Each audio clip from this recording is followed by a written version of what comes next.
Volvámonos Verdes. Síguenos en Spotify.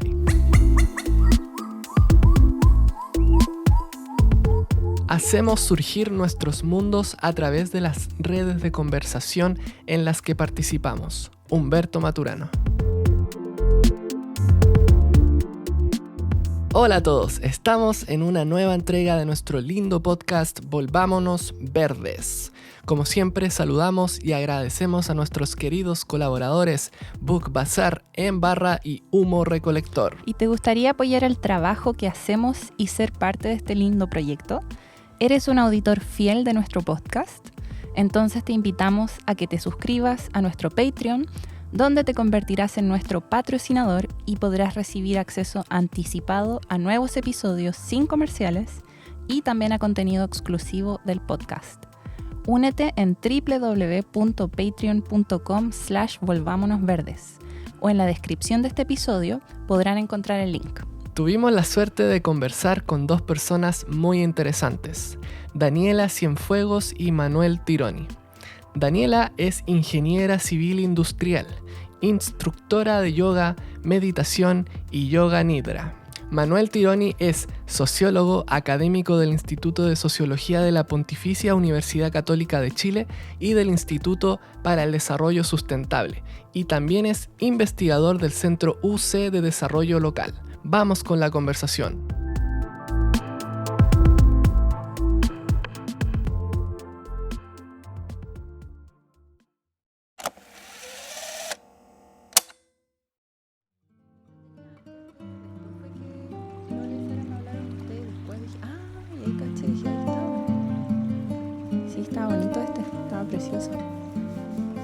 El otro lo tenemos online.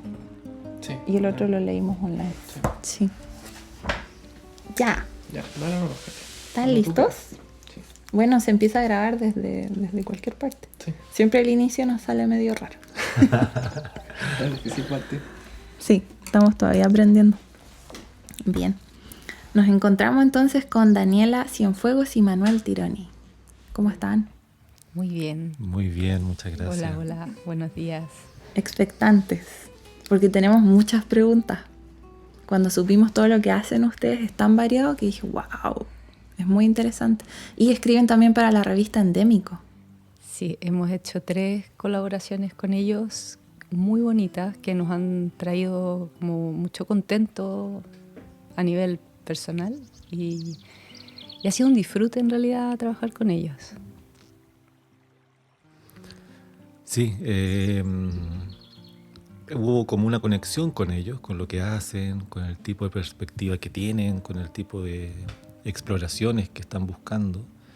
Y hemos participado en un par de números, escribiendo en conjunto, coescribiendo, que también ha sido un proceso bonito, un tipo de práctica de escritura interesante, de pensar juntos, escribir juntos y poner por escrito algunas cosas que hemos estado pensando y haciendo, y Endémico ha sido un espacio muy rico para explorar esa práctica. Y esa revista es muy especial, nos llamó la atención, la conocemos desde hace como un año y siempre que la veíamos quedamos así, wow, es que las ilustraciones hablan de muchos temas variados, se nota que el ambientalismo es gran parte de los temas, pero van hacia otros también. No sé, es difícil describir la revista Endémico, es muy original. Sí, es una revista bien única, porque persevera en el papel, quiere seguir siendo un objeto, y la industria editorial está súper compleja por el valor del papel, porque lo digital se lo ha ido absorbiendo todo. Las revistas ya casi no existen. Hay pocas revistas, pero ellos han perseverado en parte también porque les interesa precisamente esta cuestión, este diálogo entre el tema ambiental y las artes y el diseño. Entonces para ellos sigue siendo importante que sea un objeto. Sí. Y eso la hace muy especial. Sí, pues la revista Endémico es como que uno la quiere tener físicamente, es como un objeto bonito. Sí. Y ahí fue donde, bueno, voy a empezar con mi gran cantidad de preguntas que tengo. Que me encantó fue un artículo que ustedes escribieron en una revista Endémico, en una de sus publicaciones que se llamaba Descanso Radical, hacia una ecología espiritual del cuidado. Ya cuando yo leí la palabra descanso radical fue como wow, esto era un concepto que tenía que existir y que fue muy lindo. Entonces, y hablan, bueno, del parar, ¿no? Del descanso. Queríamos preguntarles qué es para ustedes el parar y qué es descanso radical. Bueno, ese encuentro que derivó en ese artículo fue en pandemia, en los primeros meses del 2020, cuando esa era la invitación obligada en la que estábamos todos sumergidos a nivel mundial. Para mí, la primera vez que escuché lo del descanso radical como concepto fue de Uma Dinsmore, que es mi maestra de Yoga Nidra. Y ella lo acuñó como a partir de la práctica del Yoga Nidra, pero que el Yoga Nidra en realidad es como un fruto de todo lo que es la práctica espiritual. Es una forma de acercarse a la espiritualidad. Y de alguna manera, en todas las corrientes, de todas las religiones y de todos los ámbitos espirituales que conocemos, el concepto de detenerse es parte de, o sea, es como desde ahí se comienza. Siempre es la quietud, el silencio, la oración, la contemplación, la tranquilidad. Y entonces estábamos todos encerrados y muchos estábamos un poquito ansiosos y y además estaba esto de la pandemia, que era como un llamado de atención muy intenso. Y entonces de ahí surgió esto de escribir, porque nosotros vivíamos un poco esto, o sea, lo estábamos viviendo, sabíamos que estábamos bien, haciendo nuestras prácticas, sentíamos que estábamos como transitando con tranquilidad el momento y entonces de ahí como que dijimos, escribamos sobre esto. Sí, pues y también hay una cosa que le fuimos dando vuelta y que fruto de la pandemia, de ese momento que estábamos todos viviendo. No sé si se acuerdan también que era un momento, por ejemplo, en que empezó a aparecer de nuevo vida salvaje en las ciudades, delfines en las bahías, jabalís caminando por las calles de Barcelona, etcétera, ¿no? Como que fue un momento que paró la humanidad un poco y empezó a surgir otra vida en el planeta que muchas veces estaba como un poco escondida, agazapada ante la violencia, digámoslo, antropocénica, ¿no? Y entonces eso también como que nos invitó, así lo sentimos nosotros, a qué pasaría si uno se imagina el activismo, por ejemplo, ambiental, que es una cuestión tan importante, porque queremos cambiar el mundo, queremos construir otros futuros, queremos repensar nuestras prácticas de cara a la crisis planetaria. Pero ese tipo de activismo, de hecho la misma palabra activismo, siempre está pensada en el horizonte de hacer algo, de actuar. Sí. Entonces nos empezamos fruto de la pandemia, empezamos a pensar también qué pasaría si es que invertimos y empezamos a pensar que la mejor acción, entre comillas, es no actuar. Y invertir esa relación que tiene, por decirlo así, Occidente, tan cara, esa relación como media simbiótica que tiene siempre con intervenir, con hacer algo y por lo tanto con pensar, ¿no? Porque uno interviene y uno siempre está pensando racionalmente, ¿no? Yo estoy en A y quiero llegar a B y para eso tengo que intervenir, tengo que hacer algo, tengo que planificar y tengo que actuar. Y está todo bien, pero tal vez hay otras formas de hacer transformaciones que no pasan por esa acción, por pensar, por racionalizar, y que tienen que ver, como dice Dani, con prácticas y filosofías milenarias que vienen de distintas tradiciones, indígenas, orientales, cristianas, místicas, que te invitan a lo contrario, a salirte de la mente, a salirte del horizonte logocéntrico y experimentar con otras formas de estar en el mundo, de existir, que es la contemplación, el descanso, la pausa, la meditación. Y a lo mejor hay una respuesta para transformar, no tanto actuar. Entonces, ese fue un poco como el contexto también de ese... Y también radical, porque viene de la raíz. O sea, estamos invitando al cuerpo a la pausa y al descanso, pero para que sea un descanso radical tiene que ser también la invitación a nivel mental, o sea, que también haya una pausa, y eso es silencio, y de ahí otros espacios internos que cada uno tiene que explorar. O sea, es como, por eso es radical, es como que va a lo más profundo de nuestro ser, y que ahí se abren nuevas posibilidades. Esa es la invitación, ¿no? Es como parar y no hacer nada y la mente inmediatamente lo asocia a aburrimiento, ¿no? Es como, no, es parar para explorar, para abrir nuevos espacios internos, y desde esos nuevos espacios internos explorar las nuevas posibilidades de transformación que surgen. No es que las tengamos que crear ni pensar, surgen. Sí. Bueno, no sé si tiene tanto que ver, pero leí un libro la otra vez que se llama El arte y la ciencia de no hacer nada. Bueno, ahí recordaré el autor, pero lo vamos a compartir en la descripción del episodio. Y hablaba de eso, pero en otro sentido decía que el cerebro necesita los momentos de descanso y que en esos momentos, como el dormir, pero otros también momentos, podría ser meditación, son los momentos en los que lo demostraba, así como científico, de que las neuronas creaban nuevas conexiones o cosas nuevas ocurrían en el cerebro.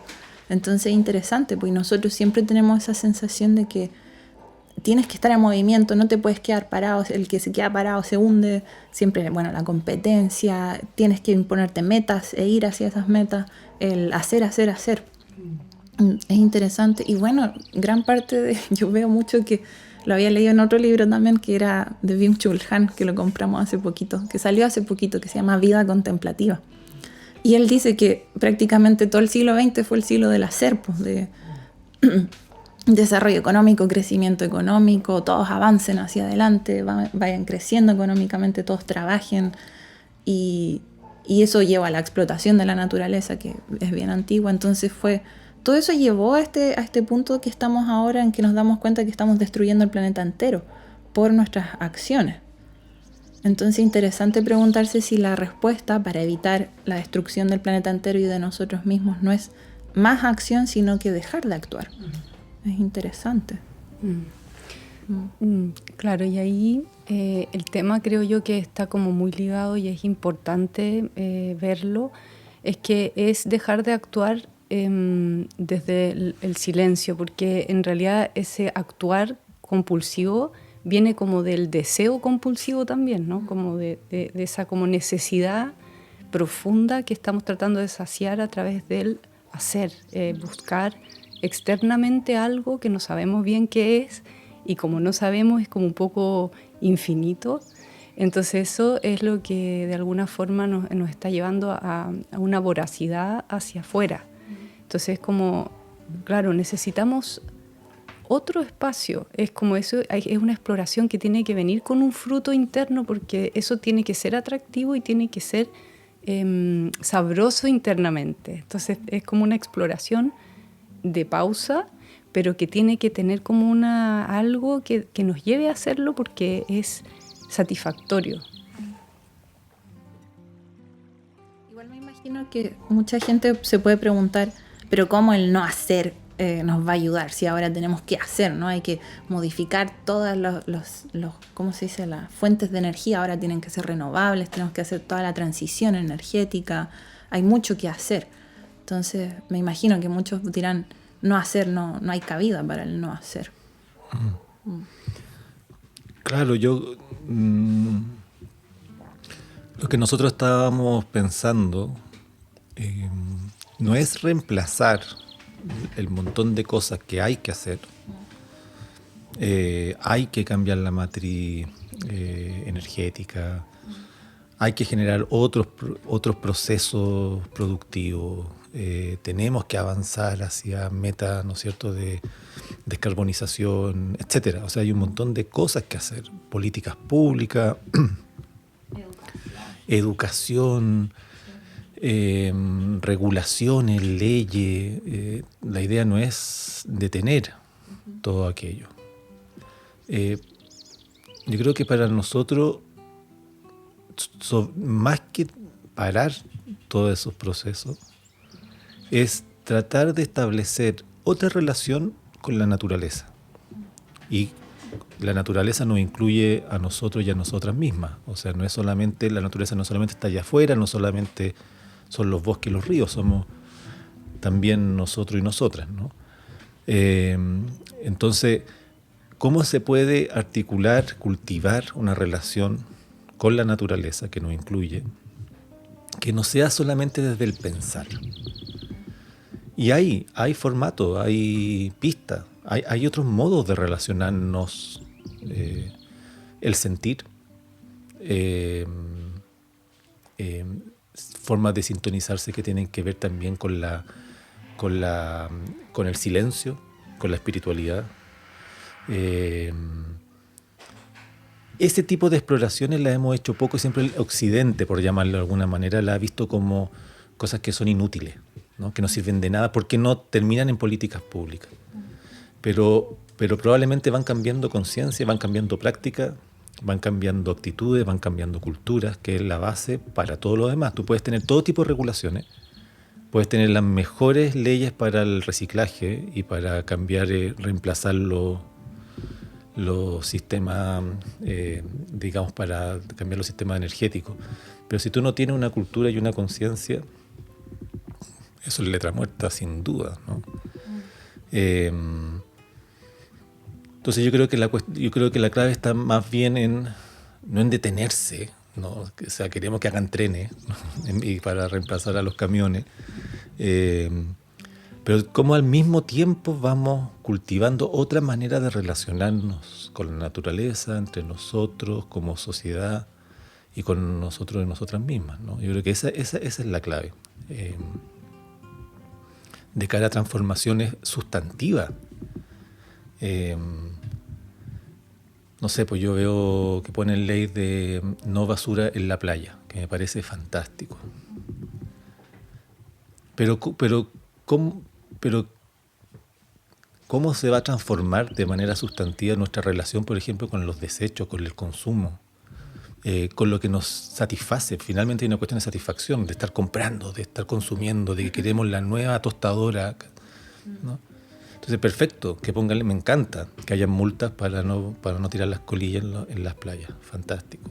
Pero se requiere algo previo a eso, más sustantivo, para que haya una transformación completa de cara a la emergencia. Muy cierto, sí.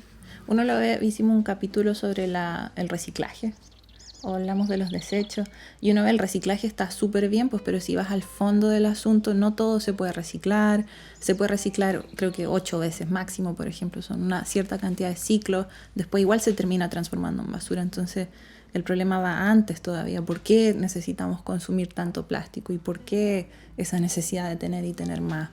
Es más profundo, como dice. O sea, no va solo por las leyes, es más que eso todavía. Sí. Y como ustedes decían, en la pandemia, donde todo se detuvo, que también fue muy terrible, hubo sufrimiento para muchas personas, pero en mi experiencia, en el momento en que todo se detuvo, me acuerdo haberle dicho al Seba, qué alivio. Fue como, no sé, sentí que la tierra necesitaba descansar y se vio. Quizás todos necesitamos descansar y la tierra también, era como, fue un respiro. Y se vio en los parámetros medioambientales que muchas cosas mejoraron debido a ese detenimiento de todo. También nos dimos cuenta que hay gente que no puede parar. O sea, que el descanso está desigualmente distribuido y eso es un drama, ¿no? Yo pude parar, Dani pudo parar, tal vez nosotros pudimos parar y descansar. Pero mucha gente no pudo, y como tú dices, para mucha gente fue un drama parar, porque necesitan llevar lucas todos los días a la casa, porque si no simplemente no tienen las condiciones materiales mínimas de sobrevivencia. Y eso es un drama también. O sea, yo creo que una sociedad justa debería permitirle a las personas, digámoslo así, descansar. ¿Y qué significa eso? que tengan la provisión de algunos derechos satisfechos, ¿no? Si tú tienes que estar trabajando todos los días porque si no, no comes o no manda al cabro chico al colegio o no lo puede mandar a la abuela a la salud, a la posta, al hospital, ¿cómo va? Es imposible que descanse. Es imposible parar. Entonces, cuando el Estado, por ejemplo, provee salud digna, educación pública de calidad, también son maneras que te permiten, o sea, para verlo de ese modo, digamos, ¿no?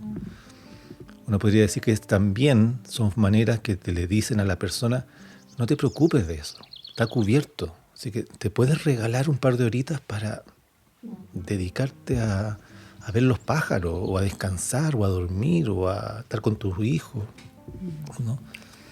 Y también nosotros mismos nos estamos robando descanso desde que llegó la electricidad. Estamos sobreactuando en el sentido de mucha acción durante el día y prolongándolo hacia la noche, que antes se acababa la luz y ya empezaba a bajar todo, se acababa la luz, empezaban las velas, quizás unas lamparitas un ratito, pero había que apagarlas pronto. Ahora todo es extremo, mucho rato, hasta muy tarde, pantallas, celulares, películas. Entonces nosotros mismos estamos también robándonos nuestro propio descanso sin darnos cuenta que ahí pasan cosas, ¿no? En el descanso profundo hay también un encuentro y una armonización a nivel física, psíquica. Entonces todo eso va en desmedro de nuestra propia salud y, por supuesto, también de la salud del planeta. Como ese reclamar el descanso como algo importante, es también algo que nosotros queríamos como poner sobre la mesa. Tal cual como el oxígeno, el alimento, un techo sobre nuestras cabezas, el descanso también debería ser parte esencial. Los animales descansan, uno lo ve, o mamíferos, por ejemplo. Ellos no siempre están ahí buscando alimento, muchas veces sí, pero también tienen descanso. Y mencionaron la meditación también. La meditación creo que es algo muy, muy interesante. Uno tiende a relacionarla con que viene de Oriente, ¿no? Más de Oriente que de Occidente. Pero ¿creen que la meditación también puede jugar un rol? ¿O más personas deberían meditar, por ejemplo? Sí, yo creo que está como lo que decíamos alineado, porque en realidad muchas veces meditación lo asociamos como algo como de otra parte, ¿no? Como una práctica que es de unas corrientes religiosas lejanas que no tienen que ver con nosotros. Pero en realidad para mí yo creo que la meditación es como nuestro estado natural al que volvemos, al que regresamos. Es porque es un estado muy, muy espontáneo también. Cuando logramos observar el pensamiento y conocerlo un poquito más, nos damos cuenta cuando empezamos a meditar que cuando éramos más pequeñitos teníamos mucho más esa conexión, como lo que ocurre en la meditación es algo que ya conocemos. Y claro, también es abrirse a la práctica de cualquier forma, porque también hay muchas escuelas, muchas formas, y a veces lo que aleja a algunas personas de la práctica es la forma, ¿no? Como que se asocia a que es otra religión o que es algo que nos tiene que ver con lo nuestro, entre comillas, pero es sencillo en realidad, es observar lo que hay más allá de lo que hay en el pensamiento y al mismo tiempo permitirte expandir o expresar algo más profundo que lo que hay en el pensamiento. Y ya hacer ese ejercicio es irse adentrando en la meditación, que tiene muchos niveles y muchas etapas, pero la primera es como tomar conciencia de que hay algo más que la mente, que hay algo más que el pensamiento. De hecho, el silencio está antes. Es muy interesante. Con el Seamos nos hemos adentrado un poco en esos mundos, el darse cuenta que uno no es sus pensamientos, pues uno piensa que mis pensamientos, mis experiencias, mi pasado, mi futuro, todo eso soy yo, y la meditación te puede mostrar que quizás no, que quizás todo eso es un constructo y hay algo más. Y cada persona entiende algo distinto por meditación también, tienen razón. Sí. ¿O contemplación se podría decir también? Yo creo que tienen como muchas similitudes, pero la contemplación tiene creo, a lo mejor me equivoco, pero creo que la contemplación es como una forma meditativa de conectarte con lo que te rodea, ¿no? ¿Es como más hacia afuera o puede ser contemplación hacia adentro también? Yo creo que no soy experto en contemplación, pero tengo la impresión que la contemplación es menos expresamente dirigida a una búsqueda espiritual.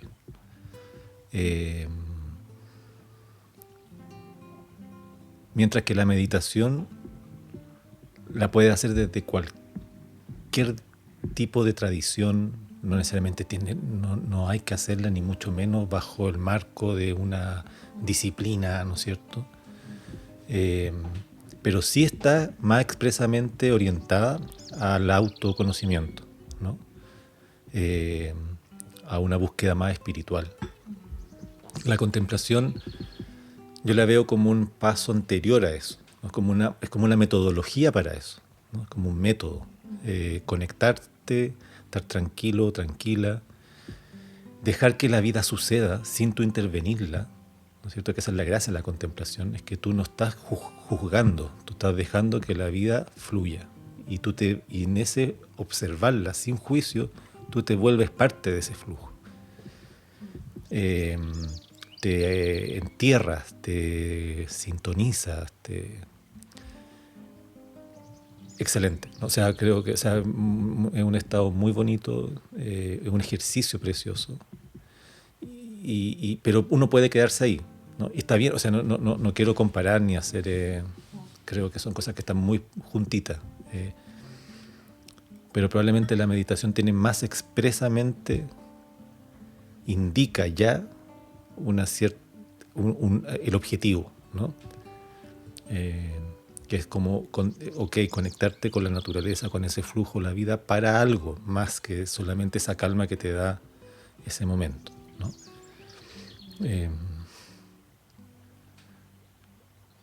Estoy comiendo galletas. Se ven tentadoras. Así que traje galletitas de avena.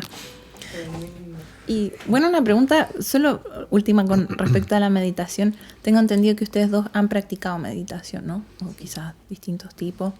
¿Y cómo creen que les ha ayudado o aportado a sus vidas o cómo ha cambiado su visión del mundo? A ver, yo siento que para mí la meditación ha sido como, eso es lo que me gusta de la meditación, que cada vez que entras en una práctica es como si salieras diferente. Y diferente en el sentido que te vas haciendo un poquito más consciente de que no eres ese individuo o individua que se mueve por el mundo pensando, resistiendo, batallando, en conflicto, en tensión, que hay algo más. Y ese algo más es esperanzador, te trae mucha alegría, te permite como enfrentarte a tu momento con fuerza, con más tranquilidad, con más seguridad. Es un campo de exploración que te permite enraizarte en la vida con optimismo. Y desde allí lo que haya que vivir, porque todos tenemos diferentes circunstancias y momentos y yo creo que esos desafíos todos los tenemos y los vamos a seguir teniendo, pero con la meditación, cuando la meditación te llega al corazón, es como que se transforma, una transformación. Para mí me ha cambiado todo, la manera de ver el mundo, de verme a mí, de ver mis relaciones, me ha sensibilizado también. Bueno, sí, lo mismo. Claro, yo tengo una pega que es muy mental. Mi pega es dar clases, entonces yo estoy como enseñando tengo que asegurarme de que ese ejercicio de transmitir, traspasar conocimiento a nuevas generaciones se haga, y hay que darle un conocimiento importante para la vida, ¿no? Que tiene que ser como universal, esa es la gracia de la universidad. Y escribir artículos y estar en debate científico, ¿no? Entonces es una pega muy racional en ese sentido, muy mental, y llena de temores y de angustia y de ansiedades de que si uno lo está haciendo bien, si es que uno está proveyendo ese servicio, por decirlo así, o esos conocimientos, si uno está creando conocimiento que sea relevante. En el fondo uno se va construyendo un personaje en torno a esas prácticas que son tan mentales.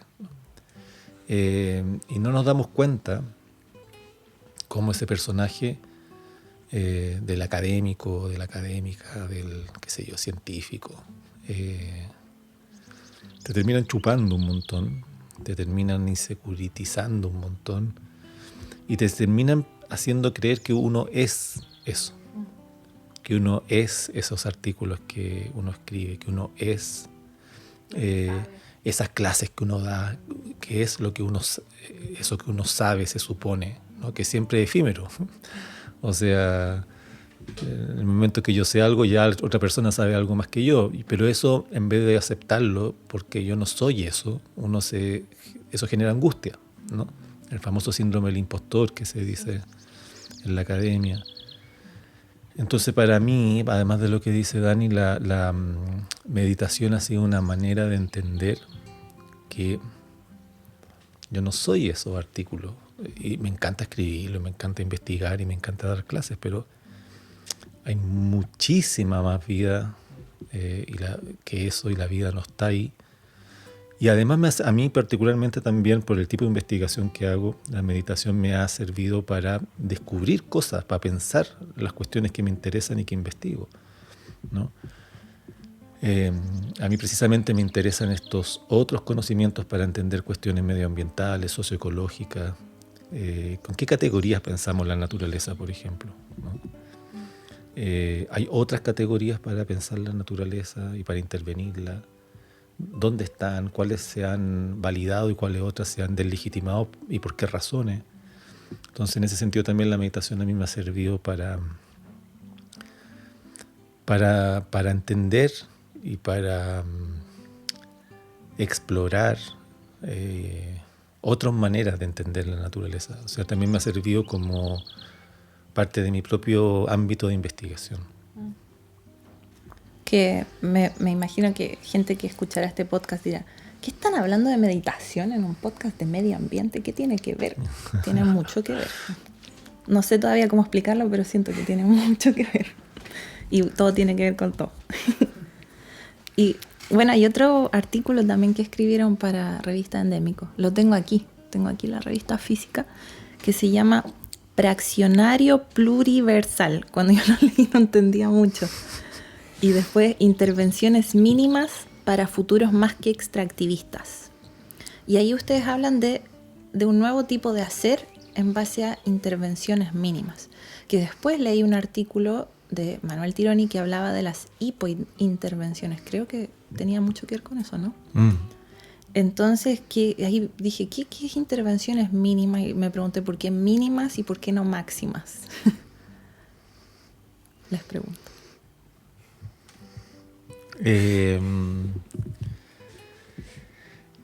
A ver, claro, en ese artículo que leíste en Endémico, nosotros lo que estábamos pensando es cómo abrir otra avenida de reflexión, que sea de reflexión, ¿no? También queríamos ser provocadores, para pensar una cuestión que está no solamente en boga, sino que urgente, que es la cuestión del extractivismo, ¿no? Cómo pensar otros futuros que no sean extractivistas. ¿Qué significa eso? ¿Y qué significa extractivismo? Porque también es fácil, digamos, solamente delimitarlo el extractivismo, la cuestión de la minería a gran escala o la forestal a gran escala, pero también, de nuevo, ¿no? Como pensar qué hay detrás de ese impulso, ¿no es cierto?, de nosotros como sociedad de estar en esa vorágine productivista, ¿no? Entonces, hay un montón de discusión sobre el extractivismo y cómo salirnos del extractivismo, y cuáles son los procesos de la economía política del extractivismo, etcétera, ¿no? O sea, hay harta reflexión. Pero lo que nos parecía muy sintonizado con lo que escribimos, de hecho, en Descanso Radical, etcétera, toda esa reflexión y toda esa idea siguen siendo medidas maximalistas, siguen estando como una escala muy macro, ¿no?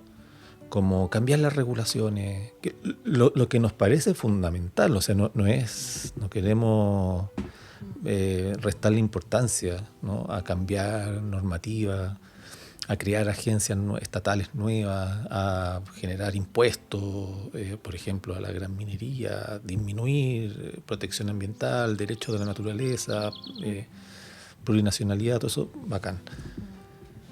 Pero, ¿qué otras prácticas, ¿no es cierto?, muchas de ellas cifradas en la vida cotidiana, en espacio íntimo, en nuestra relación diaria con la naturaleza, con nosotros y nosotras mismas? Hay todo un debate y una discusión y un conjunto de propuestas muy interesantes con respecto a la cuestión del extractivismo. ¿Qué hacer con el extractivismo? ¿Cómo salirnos de relaciones extractivistas? ¿Qué hacer con la minería, con las forestales, con la salmonicultura? Normativas, regulaciones, impuestos, formas comunitarias de gestión del territorio, etcétera, que están excelentes y nosotros apoyamos cada una de esas propuestas. Pero nos interesaba reflexionar qué otro tipo de relaciones, qué otro tipo de prácticas se podían empezar a cultivar a otra escala. Para pensar que el extractivismo no es solamente una cosa de la cual nos vamos a salir a punta de regulación y de leyes, sino que también tenemos que repensar y reconstituir nuestras relaciones con nosotros y nosotras mismas y con nuestro entorno directo. O sea, en un espacio mucho más íntimo, mucho más doméstico, mucho más inmediato, mucho más cotidiano, mucho más diario, ¿no? Y son esas prácticas, a lo mejor, donde está como el compost, donde está como el sustento, donde están los nutrientes básicos, donde están las condiciones mínimas para después empezar a escalar y terminar liberándonos, ¿no es cierto?, desmantelando el extractivismo. Pero tenemos que comenzar con otro tipo de práctica, ¿no es cierto?, mucho más inmediata y que tengan que ver también con nuestra propia relación. No separarnos del problema y de la solución. Cuando digo nosotros, no como sociedad, sino que como personas que estamos sobre esta tierra, ¿no? Entonces, ahí lo que tratamos de escribir, que es una mezcla, ¿no es cierto?, entre propuestas concretas, pero también más provocadoras. Queríamos hacer pensar también, ¿no?, como revolver un poquito el gallinero. Proponíamos una serie de prácticas concretas que para nosotros, a pesar de que son prácticas que pueden parecer muy pueriles, extremadamente cotidianas, prácticamente inútiles, pero que nosotros proponemos, y eso lo proponemos bien en serio, si uno se lo toma como una práctica concreta, ¿no es cierto?, emancipatoria, uno puede sacarle muchísimo provecho. Como por ejemplo, pajarear, mirar los pájaros, detenerse contemplativamente a tratar de conectarse con los pájaros que están aquí o en Estación Central o en Osorno o en Arica. No hay que vivir en la montaña para estar junto a pájaros y conectarse con sus movimientos, sonidos, práctica, cocinar, cuidar, la práctica de lavar, ¿no? Son prácticas que tienen un potencial si uno las toma desde esta perspectiva. Eso fue un poco como lo que tratamos de hacer. Y como que yo creo que lo que buscamos también es como poner la mirada o ir poniendo la mirada. Es una invitación como a reencantarnos con lo sencillo, por una parte, a darle un valor, y un valor que tiene una connotación bien profunda, que tiene que ver con el encuentro con lo que está ocurriendo en mí cuando yo estoy haciendo lo que estoy haciendo. Como ese espacio que hemos como abandonado un poco por estar tan volcados hacia afuera y en el hacer, que entramos como en un automatismo y realmente entramos como en una especie como de robotismo. Es como, no, redescubramos lo que está ocurriendo en nosotros cuando estamos haciendo lo que estamos haciendo. Entonces, por eso son prácticas muy sencillas y que todos estamos haciendo, pero cuando es como dónde está la mirada, es despertar la mirada interior hacia lo que estoy haciendo, cómo lo estoy haciendo, y que ese gesto tiene un efecto en mí, pero también en mi entorno, porque es un descubrimiento profundo de lo que somos. Entonces ahí también se abren nuevas compuertas internas. Es como que estas prácticas sencillas que nosotros estamos invitando a redescubrir desde ahí, es sobre todo como atrevernos a abrir el espacio del interior, de la espiritualidad, de lo sutil, de lo que no tiene que ver con lo grandilocuente, ni con el hacer, ni con el afuera. Y claro, jugamos con la idea de glosario, que, ¿no es cierto?, como un conjunto de glosa, y jugamos con eso y le ponemos praxionario, ¿no?, como un conjunto de prácticas, de praxis, y ponemos varias.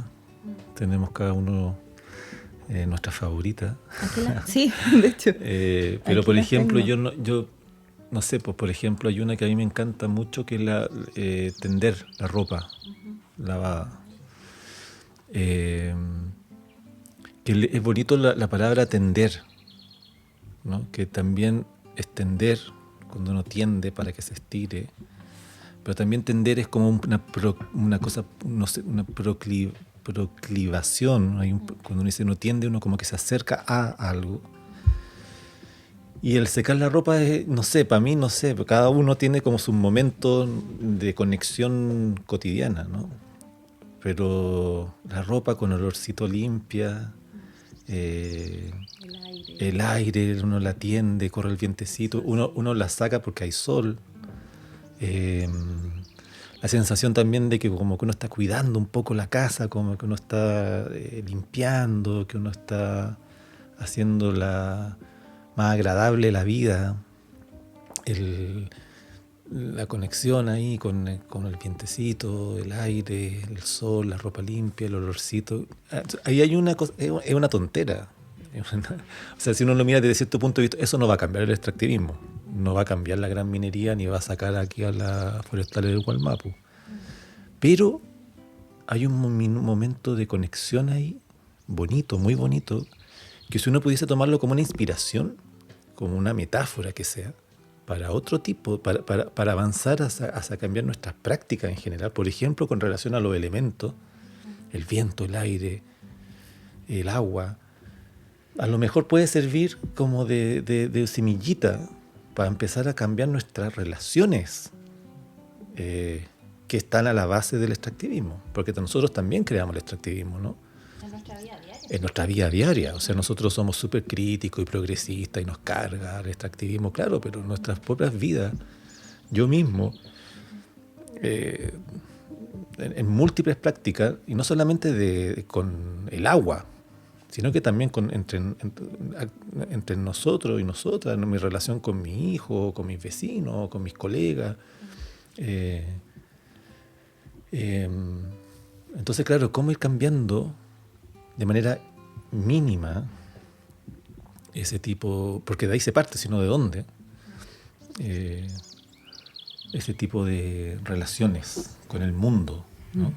Con nosotros, cómo estamos nosotros, como esa sensibilidad a esos estados internos que a veces son tan placenteros, pero que los peyorizamos, ¿no? O sea, como Y entonces como que perdemos la sensibilidad a esa sencillez que está colmada de satisfacción. Y entonces lo cambiamos por una insatisfacción que estamos buscando siempre satisfacer con algo de afuera. Y ahí está como nuestro pequeño extractivismo o nuestro pequeño extractivista que se despierta, ¿no? Porque queremos que lo de afuera me brinde la satisfacción de distintas formas, y no llega a esa satisfacción, que eso es el gran drama, de hecho. Creo que una frase que decía en el artículo decía, porque son acciones materialmente tangibles en el aquí y en el ahora, prestando atención al propio cambio ético, corporal y espiritual, que es como todo lo que dijeron. Es que son tantas cosas. Por ejemplo, ayer con el SEA fuimos a una feria y nos sirvieron una cazuela, pero una cazuela de verdad, de las que tienen sabor a cazuela, y la disfrutamos. Es como que nos nutre por dentro, pero no solo físicamente, sino que de otra forma al tiro nos dio esa nostalgia de la típica cazuela que uno le hizo quizás la abuelita. Y eso es un ejemplo de cosas que no nos damos el tiempo de cortar las verduras, de tomarnos el tiempo de hacer la carne, de lentamente hacer el guiso y todo eso. Es un proceso que requiere todo ese tiempo que mencionan. Pueden ser cosas mínimas, pero si uno las junta todas, al final son grandes cosas, es el día a día de todas las personas. Sí. Hay un filósofo francés, cabezón, Emmanuel Levinas se llama, pero que él dice una cosa muy bonita. Tiene un concepto que usa para nombrar el placer que nos brinda el contacto con los elementos terrenales. Por ejemplo, cuando uno se pone al sol, cuando uno tiene frío, por ejemplo, y uno se deja afectar en un buen sentido por los rayos del sol. O cuando uno mete las patas en un río. O cuando uno prueba una cazuela rica, ¿no? Que ahí hay unos elementos concretos, ¿no? Como terrenales, por decirlo así, ¿no? Hay unas verduras. O cuando uno mete las manos en la tierra, que a lo mejor son 2 microsegundos, ¿no? No es más que eso. Pero ese contacto, ese dejarse afectar por los elementos de la tierra, ¿no? Con T mayúscula, nos traen muchísima satisfacción, una satisfacción bien profunda. Y ese tipo de encuentros con esos elementos son cotidianos, ¿no? Cuando cocinamos, cuando comemos, cuando lavamos, cuando salimos a caminar, a tomar el paradero, a esperar la micro. Si tampoco es que tenemos que ser monjes zen. Pero no estamos atentos, no estamos sintonizados a ellos y muchas veces nos los perdemos. Y perdemos oportunidades para transformarnos, y eso es un poco como la invitación. Bueno, por los celulares también.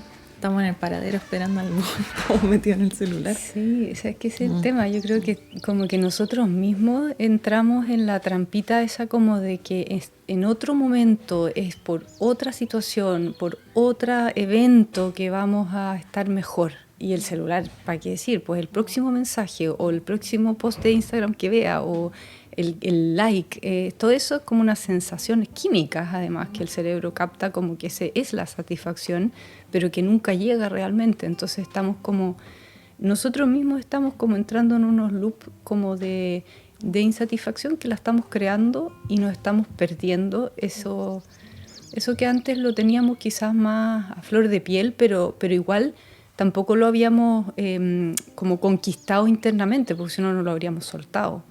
Digo, como la historia, ¿no? Como de nuestra evolución. Entonces, es como un ejercicio de disciplina con uno mismo, con una misma, de recuperar y de hacerlo conscientemente, porque eso realmente primero nos va a cambiar a nosotras la forma de ver nuestra vida, y eso también va a tener un efecto en nuestro entorno. Eso yo creo que es inevitable.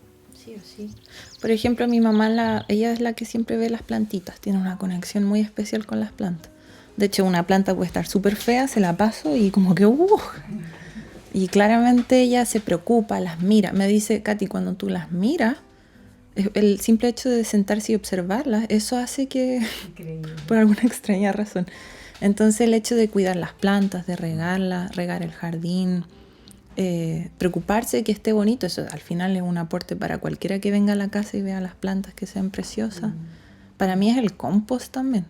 Lo he dicho en otro episodio, el compost lo encuentro tan mágico que meto estas cosas que son asquerosas y huelen mal ahí a la tierra, las mezclo un poco, le echo agüita, le echo hojas secas. Después hay que esperar y tener paciencia y después eso se vuelve tierra. Y esa tierra te sirve para las plantas y para el jardín. Encuentro, wow. Y es ecológico también, pues sustentable. Y mencionan aquí ustedes lo que más me gusta es el parlamentar, que es lo que estamos haciendo aquí. Sí. Que justamente eso, hemos tenido ese conflicto a veces con el SEA, nos preguntamos de qué sirve hacer un podcast. No estamos cambiando las políticas, no estamos llamando a la gente a salir a protestar a las calles, no estamos haciendo cosas concretas, es un podcast donde nos sentamos a conversar. Pero también conversamos con Licura Chihuailaf, el poeta mapuche, quien nos habló a nosotros y también ha hablado en otras entrevistas de lo importante que es para la cultura mapuche el hablar, el conversar, y dijo que la palabra es sagrada, recuerdo. Entonces, y ustedes también lo mencionan, no dicen eso exactamente, pero hablan de la conversación. ¿Qué significa para ustedes la conversación en todo esto? Y el escuchar. Bueno, también es como la invitación a sentir al otro, expresarse en tranquilidad, porque también nos cuesta darnos ese tiempo, ¿no? Y el otro o la otra siempre te va a manifestar algo sorprendente si uno lo escucha con atención, y generar esos espacios cada vez son más esquivos, porque también muchas veces incluso nos juntamos pero no nos escuchamos, y entonces como darle un espacio y sagrado, porque en el fondo es como decir, ahora lo que vamos a hacer es conversar, nada más, no otra cosa, no, ni siquiera comer o hacer muchas otras cosas al mismo tiempo. Puede ser comer rico, acompañar la conversación, pero como darle como ese espacio para saber de ti, saber cómo estás, cómo te sientes, y yo contarte también cómo estoy, cómo me siento. Y es increíble cómo inmediatamente surgen como esas conexiones que nos permiten ayudarnos si uno de los dos necesita algo, y como que es como súper espontáneo y es bonito. Sí, pues, bueno, para nosotros esa entrada del parlamentar está súper inspirada en la práctica mapuche del tragún y del nutram, pero también de otras prácticas que se hacen en otros pueblos. Por ejemplo, en la África portuguesa se habla del palaver, que también tiene que ver con el concepto de palabra, y que coinciden en algo que para mí por lo menos es súper importante, que es una conversación que no tenga un árbitro, que no tenga una finalidad muy clara, sino que sea el momento mismo que genere qué queremos de esa conversación. Nosotros estamos muy acostumbrados a que una reunión tiene un objetivo. Juntémonos a ponernos de acuerdo qué va a ser este podcast. Juntémonos para organizar el próximo curso. Juntémonos para planificar X o Z o Y, ¿no?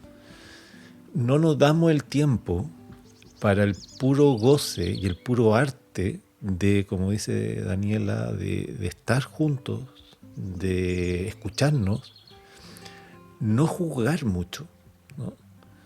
Permitir que la palabra fluya, y que sea la propia conversación la que indique hacia dónde quiere ir, ¿no? Pero para eso hay que tener como un mood, hay que tener una disposición, que no la tenemos porque estamos apurados, porque ya 45 minutos.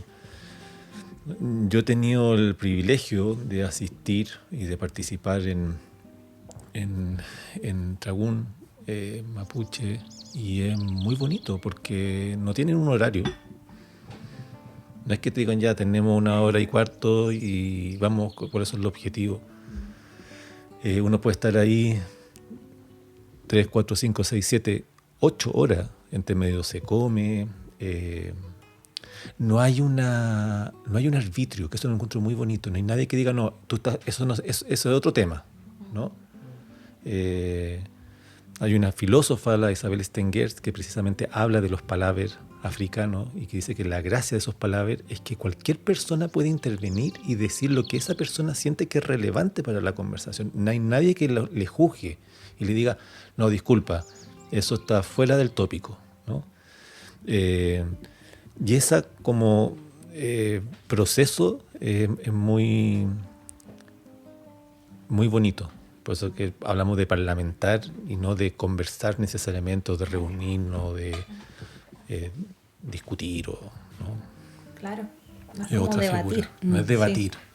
Y eso que tú decías de que la palabra es sagrada, en la práctica, por ejemplo, del yoga nidra es muy bonito porque tú estás en un estado de mucha relajación. De hecho, eso es lo que se busca con la práctica. Estás como muy alerta porque estás escuchando en un estado de mucha tranquilidad. Y en ese estado tú puedes darte cuenta de la palabra, cómo evoca en tu interior. Hay un momento de la práctica en que simplemente se mencionan imágenes, por ejemplo, montaña al amanecer, y tú en tu interior es que se abre un universo. O sea, es como realmente cuando uno está muy, muy tranquilo, la imagen, la palabra, incluso sana. O sea, entonces es como redescubrir herramientas tan sencillas que tienen mucho poder, entonces que nos pueden ayudar incluso internamente y reconectarnos y restablecer conexiones neuronales, fisiológicas, pero también con un trasfondo como de reconexión más espiritual. Entonces, claro, la palabra es potente, es poderosa, pero claro, cuando la mal utilizamos, la sobreutilizamos, la desvirtuamos, es como que también la estamos como quitando su valor. Y otro entrevistado nuestro, Rod Walker, decía, ojo, que la palabra crea realidad. Entonces nos decía siempre, ojo con lo que dices. Y yo andaba toda atacada. Muy bien. Y hay otro artículo que ustedes escribieron en la revista Endémico. No lo tengo acá, lo tengo de manera online. Lo queremos comprar porque esa revista, la última, se trató principalmente de la muerte. Y es como que yo creo que hay gente que lo va a escuchar y se le van a poner los pelos de punta, así como, ¡ay! Sí. La muerte es como el tema que nadie quiere hablar y que está muy presente actualmente, siempre ha estado presente, especialmente en las épocas de las guerras, pero ahora de nuevo está muy presente y uno la ve en las noticias y ve muerte de personas, ve conflictos, ve muerte de especies, ve la muerte de la tierra que está ocurriendo frente a nosotros, queramos verlo o no. Entonces es un tema y creo que es un tema del que hay que hablar también. Sí. ¿Qué piensan? Sí, pues, o sea, yo estoy muy de acuerdo con tu diagnóstico. Pasa una cosa rara, porque por un lado estamos rodeados de muerte. La naturaleza es muerte-vida todo el rato, y gracias a eso hay procesos metabólicos de todo tipo, ¿no es cierto? Y la muerte es un elemento fundamental, ¿no? Pero al mismo tiempo nosotros no estamos muy acostumbrados a lidiar con la muerte. Y además, como si eso fuese poco, estamos en un momento de mucha muerte, de mucha extinción, de mucha finitud. Se nos acaban especies, se queman bosques, se secan ríos, se mueren glaciares. Y lo estamos viendo a un ritmo, una velocidad que nunca habíamos visto antes. Y yo creo que no estamos bien preparados, esa es mi sensación, por cómo lo han, de nuevo, yo uso la palabra occidente, no sé si es la mejor, pero en el fondo por cómo lo han enseñado en la modernidad occidental liberal, cómo nos han enseñado a lidiar con la muerte, ¿no? Y tenemos que empezar a pensar estrategias en cómo lidiar con esas extinciones masivas, con esas muertes que no van a parar, ¿eh? O sea, aunque paráramos el mundo ahora, van a seguir. El proceso de daño está tan incontrolado, runaway, le dicen en inglés, que el barco, la inercia del barco está girando, se no puede hacerlo girar, pero la inercia es tan grande que va a seguir girando, aunque uno quiera moverlo para otro lado. Es tal cual. Entonces vamos a tener que lidiar de manera heavy, nosotros y las próximas generaciones, con muerte expansiva y extensiva. Entonces, claro, parte de nuestra reflexión o del impulso es cómo empezar a recolocar la cuestión de la muerte. De partida, cómo reubicarla en relación a su, entre comillas, otro, ¿no? Que es la vida. ¿Y por qué lo ponemos como otro de la vida? ¿Por qué ponemos ese binomio muerte-vida como si fuesen cosas distintas cuando la práctica metabólica son exactamente lo mismo, son parte de la existencia, ¿no? ¿Cuál es nuestra relación con la... ¿Por qué pensamos la muerte como algo a veces negativo? Que tiene que ver también con lo que hablábamos un rato con nuestro impulso hacia la acción. Creemos que estar muerto y no estar actuando es no estar vivo, ¿no? Y estar vivo es bueno, estar en esa definición. Y también pensar, que es como también parte de lo que nos interesa en ese artículo, es que también creo que es una cuestión fundamental para hacernos cargo de las muertes extensivas que se nos vienen, es pensar que hay muertes distintas, ¿no? Hay muertes que van a ser generativas, ¿no? Como el compost, ¿no? Que es un tipo de pudrición y de muerte que genera vida, pero también van a haber muertes que van a ser duras y que van a ser muertes muertas, ¿no? Como la desaparición de un lago. Como la desaparición de un lago, de un glaciar, de un río, que van a ser duras. La naturaleza se va a sobreponer, ¿no es cierto? Ya se han secado lagos y se han secado ríos y glaciares por milenios, ¿no? Pero va a ser duro, ¿no? Entonces, también como esa pluralidad de muerte es una cuestión que también queríamos discutir. Y hacer al mismo tiempo, que es lo que hemos ido haciendo en todos los artículos de alguna forma, el llamado a la mirada interior, ¿no? Como de la exploración que uno debe hacer sobre una misma frente a la vida y a la muerte, y buscarla expresivamente, buscarla conscientemente, estar ahí mirándonos, descubriéndonos, explorándonos y mirando de frente este evento que es ineludible y que se presenta de distintas maneras también. Nosotros partíamos del artículo como mencionando experiencias nuestras propias que nos llevaron a la muerte y también la invitación es a observar y reconocer que cada noche de alguna forma nos morimos. Cuando vamos al dormir, el sueño profundo, desaparecemos completamente, no hay ninguna conexión con nada. Pero ese espacio no lo reconocemos, lo tenemos todos, lo vivimos todos cada noche cuando estamos en un momento sano, porque también ese dormir profundo se llega cuando estamos con un sueño sano. Y entonces es también como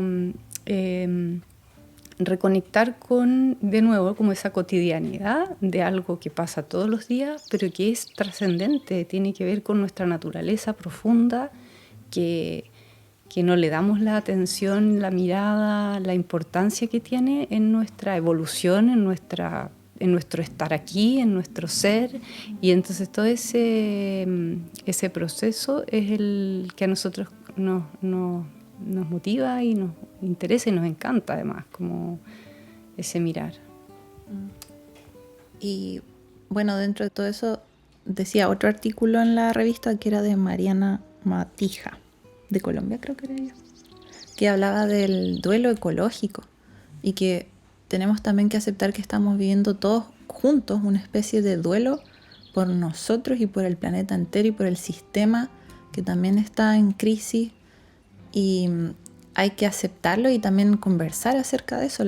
El otro día hicieron un conversatorio en Pucón acerca de la ecoansiedad y habló una psicóloga o psiquiatra. Y ella dijo que, visto clínicamente desde el punto de vista de la psiquiatría, de la salud mental, decía, hay personas, especialmente más jóvenes, que ahora están sufriendo por todo eso, pero no las suficientes. Dio a entender de que debido a la rapidez de los cambios que se vienen a nivel ambiental, va a llegar un momento en que muchas más personas de un día para otro, van a enfrentarse a todo eso, ¿no? A la gravedad de lo que nos rodea. Y dijo, eso va a ser terrible en salud mental, pues entonces los psicólogos se van a tener que preparar y todos nos tenemos que preparar para eso. ¿Cómo podemos enfrentar ese duelo ecológico?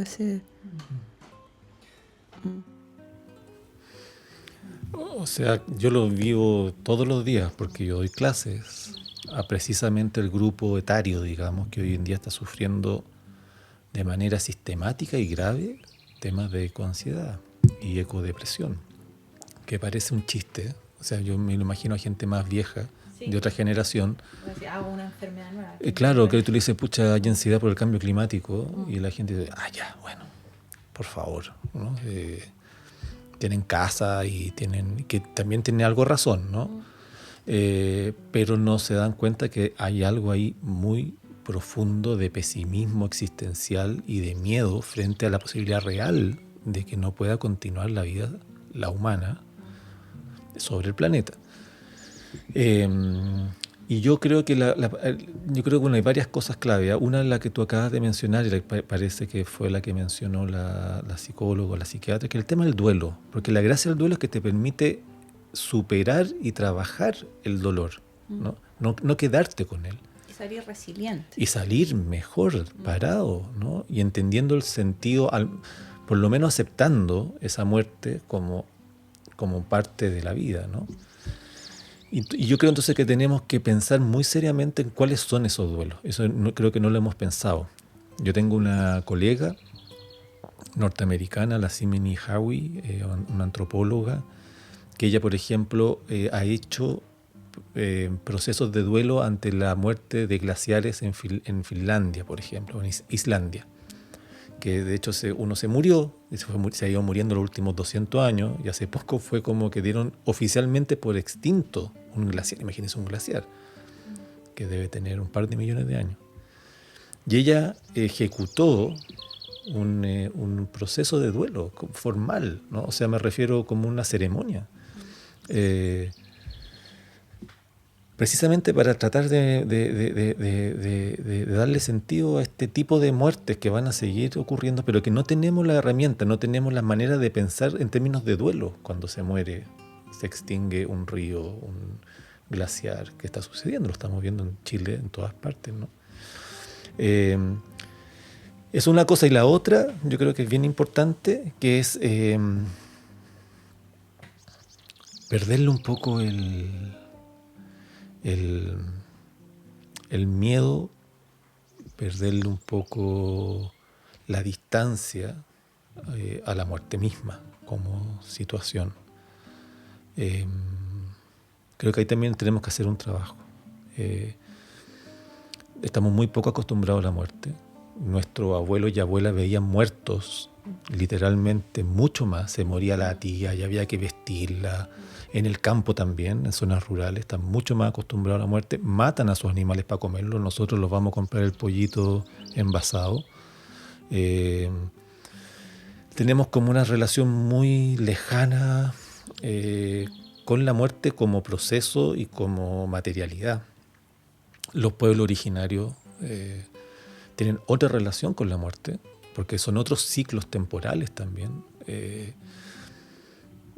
Los volcanes hacen erupción y matan todo, pero después tú sabes que de aquí a 200 años más va a surgir la vida de nuevo, porque de hecho la ceniza volcánica, no hay mejor nutrientes para la tierra que la ceniza volcánica, porque piensan en otras temporalidades, no piensan en los próximos 5 años o en los próximos 5 meses, ni en los próximos 5 horas, piensan en los próximos 5 siglos, ¿no? Entonces tenemos que también cambiar nuestra relación, creo yo, con el proceso de la muerte, qué es lo que es la muerte, ¿no? Y no verlo como algo ajeno, lejano, que está después de la vida, ¿no? Sino que es parte de la vida, de la existencia, y que la existencia es mucho más que vida, y que hay mucha más vida y muchas más muertes que las que creemos. Y que de alguna forma en la vida la vamos explorando la muerte.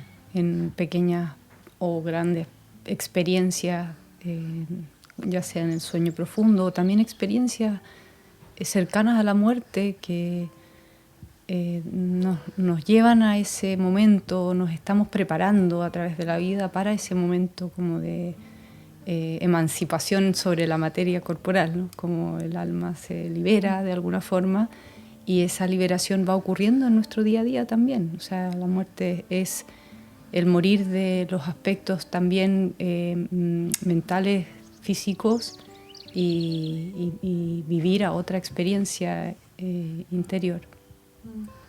O sea, la muerte nos puede enseñar mucho si dejamos que nos enseñe. Y estamos rodeados de muerte. Ya, uno dice muerte como tú arrancaste esta conversa o esta sección. Tú decías, mucha gente va a escuchar muerte y le va a dar repelús, ¿no?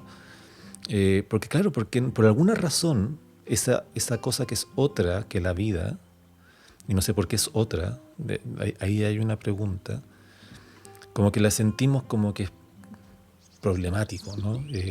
Nos da nervios. Pero al mismo tiempo estamos todo el rato relacionándonos con la muerte. En la comida, sin ir más lejos, quienes coman carne y está todo bien, ¿no? Pero ahí tú matas a un animal para comértelo y ahí también hay algo que hay que reconocer y celebrar, si es que cabe, y embrace, dicen los gringos, ¿no? Como aceptar y tomar, ¿no? Había un político de derechas que fue el hazme reír hace unos años atrás porque decía que él hablaba con Jaime Guzmán, ¿no? No sé si se acuerdan, bueno, da lo mismo, no quiero nombrarlo, pero bueno, que él contó que él hablaba, ¿no? Con su mentor político, que estaba muerto, por supuesto. Todo el mundo lo encontró y jajaja. ¿Quiénes no hablamos con nuestros muertos, ¿no? ¿Quiénes no estamos invocando a la gente que queremos? ¿Cuántos pueblos originarios no tienen la ancestralidad, literalmente, los ancestros, los abuelos, las figuras tutelares que después encarnan en montañas, o en glaciares, o en ríos? En el mundo tacameño, Licanantay, las montañas son abuelos, literalmente, ¿no? Pero esa conexión con la muerte que tenemos todo el rato, no la reconocemos. El dormir, como decía Daniela, son formas de morir todas las noches, porque de verdad sucede otra cosa que no es la vida como estamos ahora, como nosotros entendemos vida, pero no la estamos viendo, y eso yo creo que nos impide tener una relación más sana con esto que llamamos muerte. Que es el que no queremos verla. Hay muchas cosas que no queremos ver, entre ellas la muerte. ¿Sí? Y bueno, a nivel biológico, las células que tenemos en nuestro cuerpo están muriendo continuamente y se van renovando. Entonces, como nosotros biológicamente estamos muriendo y volviendo a vivir todo el tiempo. Exacto. Es verdad, ¿no es mentira? Sí, Entonces, sí. Bueno, la meditación también es una muerte. Te mueres a ciertos aspectos que de hecho van quedando atrás. Y naces de nuevo después de cada meditación. Y a veces en la noche también nos pasa eso. Como que un nuevo día es como, a veces, cuando el sueño ha sido bien profundo y reparador, de verdad que uno como que se le olvidó todo lo que pasó. De hecho, hay que hacer un ejercicio como para volver a acordarse en quiénes somos, dónde estamos, qué estamos haciendo. A mí me pasa eso, despierto y pienso, ¿dónde estoy? ¿Qué día es hoy? ¿Con quién estoy? ¿Y quién soy? Eso es como una muerte, ¿no? Volviste a nacer ese día en la mañana. A nacer, sí. Y bueno, ahí hablan de que hay distintos tipos de muerte. Hay muertes que quizás son necesarias, como por ejemplo ciertas prácticas o de cierta forma el actual sistema de vida que tenemos, el sistema económico y todo eso. Hay cosas que debemos dejar morir y con las que estamos todavía aferrados, ¿no? Yo digo, vamos a tener otros tipos de vida, le digo al SEA, ya no vamos a poder consumir como habíamos consumido hasta ahora. Quizás hay gente que no va a aceptar eso. Que tu vida como la conoces hasta ahora vas a tener que dejarla morir y comenzar a vivir una nueva. Y también yo creo que para mí también ha sido importante un poco una crítica también a ciertas perspectivas más ecosóficas, incluso ecofeministas, que en un gesto que yo celebro, ¿no? De tratar de integrar más la muerte, empiezan a tener una perspectiva de la muerte que está completamente integrada a la vida y que es parte de la vida, y por lo tanto como que no pasa nada, está todo bien, ¿no? Un poco la figura del compost. De hecho se usa mucho y a veces se abusa de la figura del compost como precisamente esa metáfora de que la muerte se convierte en vida y la vida se convierte en muerte y está todo unificado, y por lo tanto, chiquillos, chiquillas, no nos asustemos, está todo bien, ¿no es cierto? Pero al mismo tiempo, yo creo que también es importante reconocer que hay muertes que matan, hay muertes que son malas, ¿no? O sea, no toda la muerte uno la puede simbióticamente absorber y convertir en vida. A lo mejor sí en ciertas temporalidades, ¿no? Pero hoy en día estamos viendo y estamos experimentando muertes que matan, no muertes que dan vida. Muertes sistemáticas por los procesos extractivistas de violencia. Entonces también por eso la pluralidad de muertes también es interesante verla en ese sentido, que también tenemos que reconocer que hay muertes que son generativas, pero otras que son muertes que son destructivas, ¿no? Hay muertes que no deberían estar ocurriendo. Exacto. Y que deberíamos estar luchando para que no ocurran. No simplemente aceptar, bueno, para mí las especies, por ejemplo, esta especie se va a extinguir, qué pena. No puedo aceptarlo. O que se una seque especie un se río extinga. porque Sí. estamos haciendo un mal uso de Exacto. las aguas. Sí. Y para mucha gente que se muera un río, no es como, bueno, es parte de la vida y se regenerará como el compost. No, es que se le mueran sus proyectos de vida. Estoy pensando en los pueblos originarios. Porque tienen otra relación con el río. El río no solamente es un recurso, es parte constitutiva de su vida, ¿no? Es como que te dijeran, te vamos a sacar un brazo, ¿no? Su sistema de existencia deja de funcionar si tú le secas un río, un leufu. Entonces, esa muerte hay que también como reconocerla en su peso ontológico existencial, ¿no? O sea, no todo puede ser simbióticamente convertido toda muerte, me refiero, en un proceso generativo, ¿no? Hay muertes que van a ser duras y que están siendo muy duras para muchas comunidades en muchos territorios, y esas no van a parar fácil. Entonces también, ¿cómo nos hacemos cargo de esas muertes también, ¿no? Que no van a ser compostables, no por lo menos en el mediano plazo.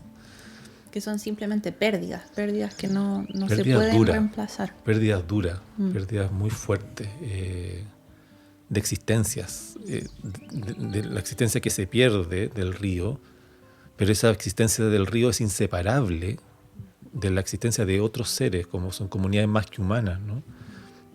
O más que no humanas.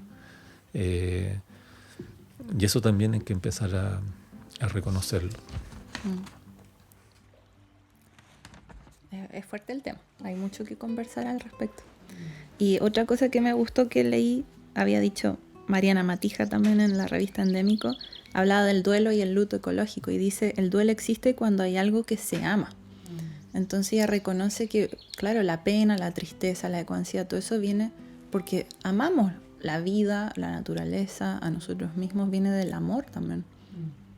Eso quería reconocer el amor. Después de tanto hablar de la muerte. Que el amor también está presente en todo esto.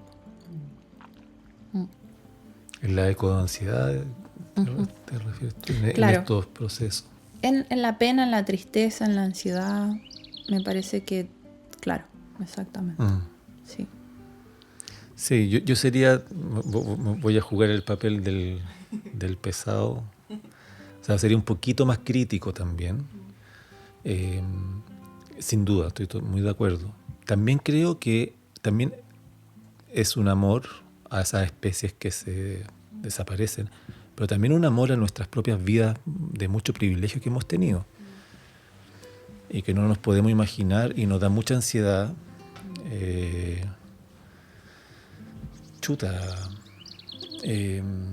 ¿Qué va a pasar si es que no tengo lo que tengo, ¿no? No sé, yo pienso en historias de gente antigua, de gente vieja, y cuando digo gente vieja estoy pensando en abuelo, abuela, en gente que vivió en el campo, acá mismo, ¿no? En este sector, acá en la Araucanía andina. Hasta hace poco se te moría la gente a los 30 años, 35 años. No sé, creo que también hay una cosa ahí en la ecoansiedad.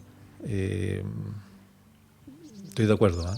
O sea, no, estoy siendo como un poco provocador, pero hay una cosa de amor, de pena por cosas que tú quieres y que se van, pero también hay algo de una expectativa de cómo tiene que ser la vida que te genera angustia porque eso no va a ser de otra manera, ¿no? Y para muchas personas a lo largo de la historia, eso que te da ansiedad ha sido la historia nomás, ¿no? Hay escarlatina, se te muere el cabro chico. No estoy diciendo que esté bien, ¿eh? Pero hay otra relación con la finitud, hay otra relación con la muerte. Uno cuida más también. La gente ha cuidado más sus ríos. Nosotros ahora nos da toda ecoansiedad, pero no hemos hecho poco, ¿no? Seguimos abriendo el agua y que cae el agua, ¿no? Bueno, ahora está cambiando. Ahora nos tenemos ecoansiedad todo y todas. Y estamos cuidando el agua. ¿O no? No sé. Sí, yo siento que también, claro, es como un llamado a hacerse cargo de uno mismo, así en todo el sentido de la palabra. Y en ese sentido, yo volviendo al ámbito de la meditación y la práctica espiritual, hay un encuentro con un amor que es expansivo y transformador y que abraza el momento presente tal cual se presenta, que eso también es como absolutamente necesario. Siempre lo ha sido. Siempre la invitación de la práctica espiritual es a estar en el momento presente abrazando tu experiencia de ser. Y en este momento, claro, se hace más urgente. Es como que algo nos va empujando desde afuera a que vayamos hacia adentro y a explorar, a conocer, a atrevernos a experimentarnos como seres más profundos, que la mente no es todo, que hay un espacio de amor que realmente es una experiencia y que puede desde esa experiencia abrazar, amar el momento tal cual se presenta. Y eso también es una invitación bonita. Y de ahí ocurren también otros eventos internos y con los que nos rodean. Entonces, a mí me gusta mucho, siento que es como muy optimista esa misión, como explorar interiormente qué está pasando ahora, así, si no pudiéramos mover nada ahora en este momento, explorar espacios internos más propicios para con una misma y también para con los que nos rodean en lo inmediato. Cultivar ese amor y por supuesto, ir cuidando todo lo que está ocurriendo también, ¿no? O sea, el duelo es necesario, mirar esa salud, sobre todo de los adolescentes, los más jóvenes, que todavía no tienen la madurez quizás para enfrentarlo de otra forma que no sea con ansiedad, ¿no? Además entonces es como ir abrazando el momento presente con amor, cuidando el proceso, pero sobre todo creo yo es como que lo que tenemos afuera nos está empujando a ser como más radicales en nuestra exploración más profunda, interna. Lo último sobre eso, que en el fondo esto es una carrera de resistencia, no es una carrera de velocidad. La transformación me refiero. Lo que nos genera ansiedad, ecoansiedad. Esa transformación o ese problema requiere una perspectiva mucho más profunda y mucho más a largo plazo en el sentido de los procesos que hay que cambiar, ¿no? Entonces, como ya, sí, da pena, pero como dice Dani, ya estamos aquí ahora, ¿no? No vamos a cambiar la muerte de los ríos rápido. Es una cosa que se nos viene heavy, de especies, de todo tipo. Entonces, ¿qué hacemos? También la solución no va a ser mañana. Si pensamos que la solución tiene que ser pasado mañana, por supuesto que estamos todos con depresión, porque eso no va a ser posible. Entonces, tranquilo, la solución va en más largo plazo, pasa por cambiar nosotros y nosotras primero. Entonces, yo entiendo la ecoansiedad, la veo, la tengo también, la siento a veces que me da, pero creo que no es la mejor estado anímico y espiritual para enfrentar lo que tenemos. Creo que hay que buscar maneras de trabajarla, de no sé si solucionarla, porque no creo que se pueda, pero sí de gestionarla de otra manera, canalizarla. Sí, claro, porque de alguna forma es como si nos da ansiedad que se nos viene esta destrucción o aniquilación externa, y que de alguna forma también lo que nos ha llevado a sobreexplotar la naturaleza es eso mismo, siempre ansiedades, claro. Insatisfacciones. Entonces como que esa es como apagar un incendio con benzina, es como, son estados internos que nacen de distintos factores externos, y entonces como que siempre vamos poniendo excusas para en realidad no hacer lo que tenemos que hacer, que es mirar el momento presente, explorar nuestra naturaleza. Somos más que cuerpo, más que mente. Nos lo dicen todas las corrientes religiosas, espirituales, no religiosas, de exploración humana, de todas las corrientes, de todo tipo.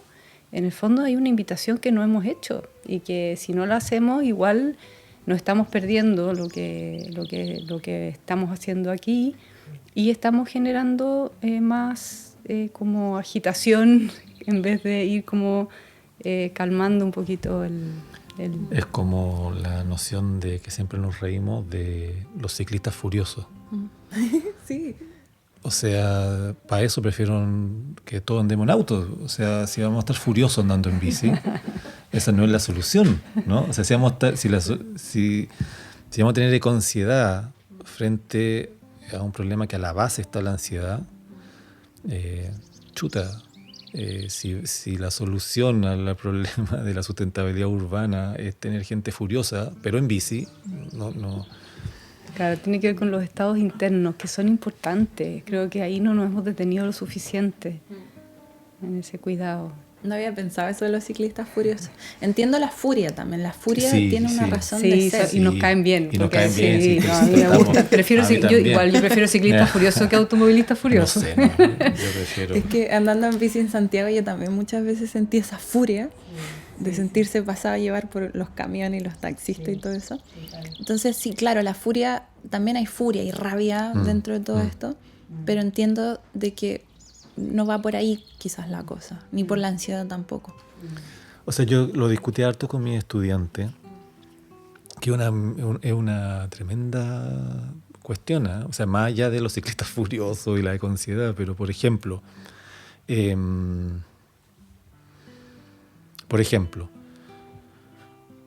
¿ustedes creen, esta es una típica pregunta heavy, que yo encuentro que es bien heavy, ¿creemos que hay cosas, intervenciones que hay que hacer amén de lo que piense la gente? ¿O privilegiamos la democracia, ¿no? Y las soberanías territoriales y la autonomía que tienen las personas y los colectivos, ¿no? Privilegiamos esos principios, sea cual sea la consecuencia? Por ejemplo, ¿obligamos a que la gente se vacune?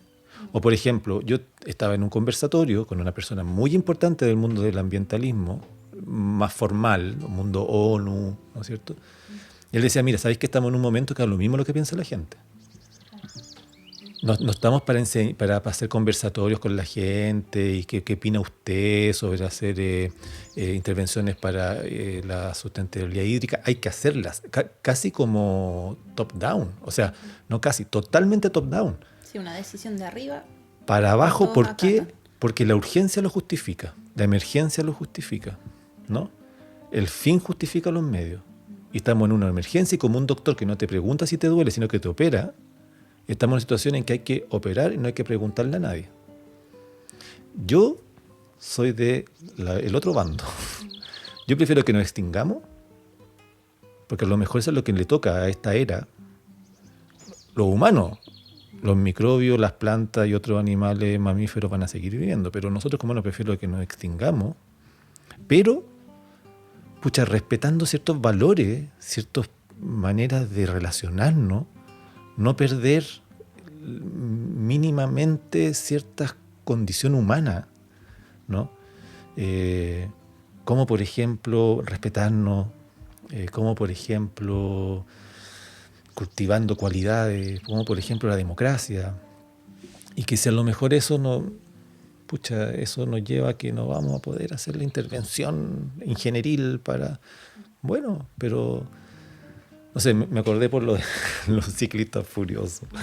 Es interesante la pregunta. Sí, pues yo creo que no me la había preguntado hasta ahora. Porque también viendo toda la gravedad del cambio climático, yo también llegué a pensar, ¡ay!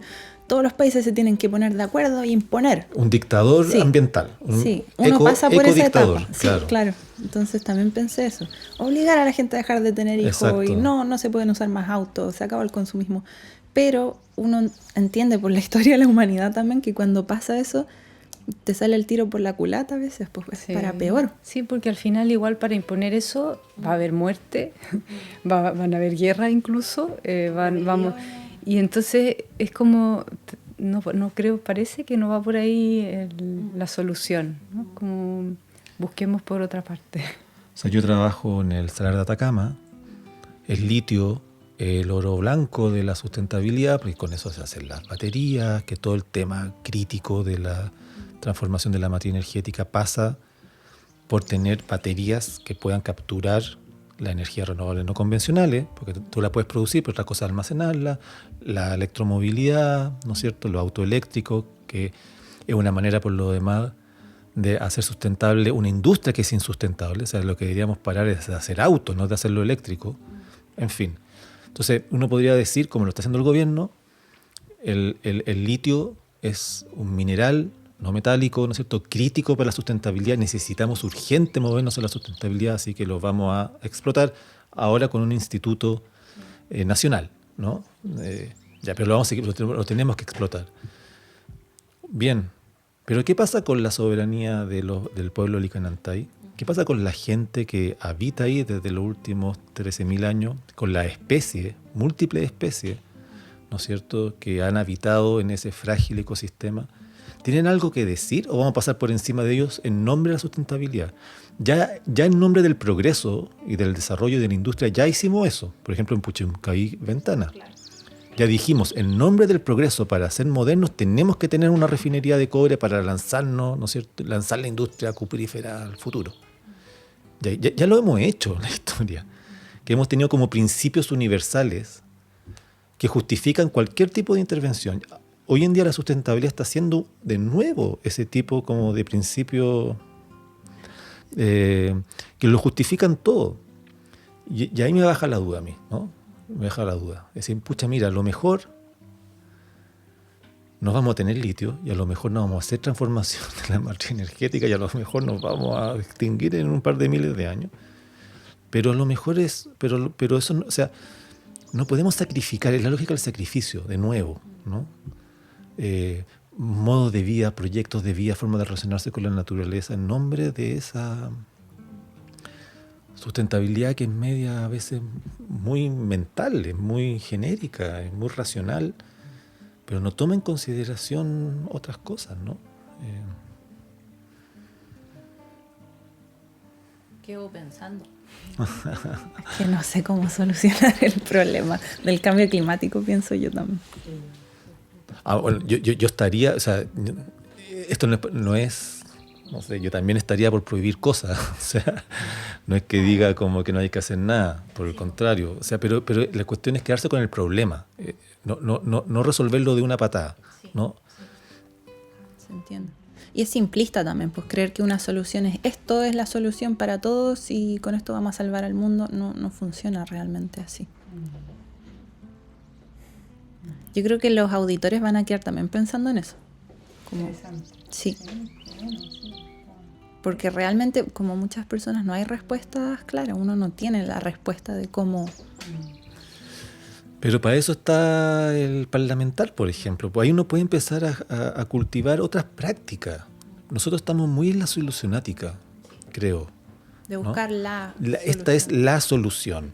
¿no? El problema para las pandemias es la vacuna. Yo estoy vacunado, o sea, no soy antivacuna ni mucho menos.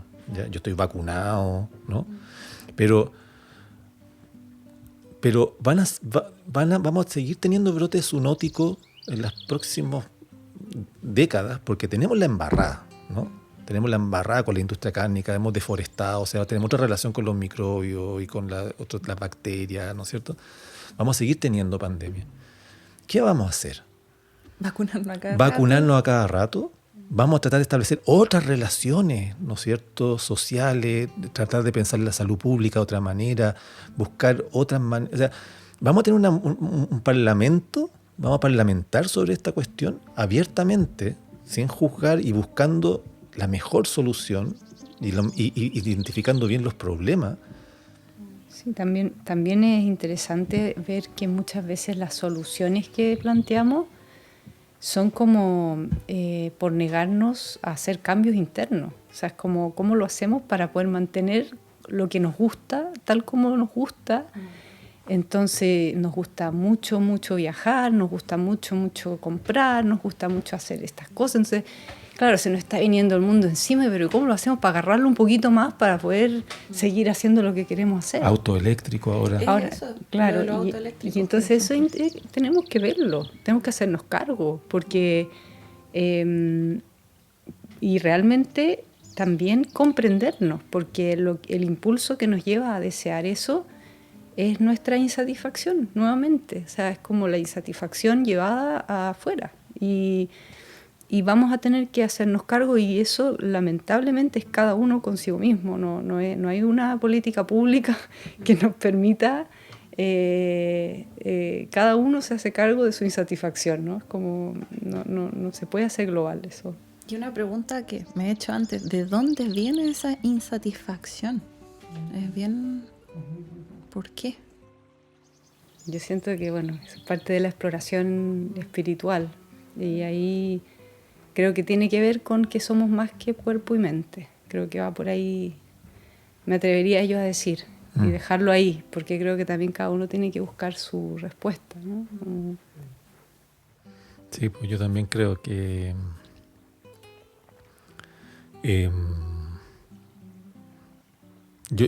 para poner una figura, yo creo que no hemos inventado cada una y cada uno de nosotros como un personaje en la historia de la humanidad, ¿no?